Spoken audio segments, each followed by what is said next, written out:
Fixie Tony, thanks for clicking on my video. So we have another LS460. There's my original 216,000 mile beast. And of course, there's my Camaro, which that'll be coming in a future video. We have some stuff going on with that. But we just purchased this one. Had 170,000 miles or 140,000 miles. Yeah, I don't remember. You can see the hood's popped because we bought it. We knew there were some issues with it. We got a good deal on it. It does have the sport package with the Brembo brakes and a bunch of other cool stuff on this particular model. And it had air suspension, but it's been converted already.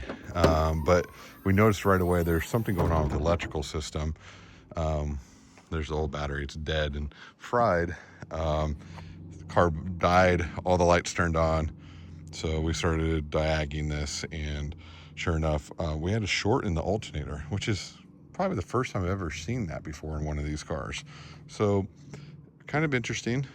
We have an alternator order that will be here next week. We'll be doing a video on that, and we'll be doing a video on the whole car about how we're going to, do some improvements and make it a little bit better and make it more reliable. The previous owner did a lot of work to this car, had really meticulous records, but there was still quite a bit of work that still needs to be done to make this car bulletproof, including we're going to do an oil change, and we're going to start this car and on valvoline, restore and protect. But future video, please stay tuned. It is coming soon. Next week, you will see that video. Thank you. Actually, probably the following week. Please like and subscribe.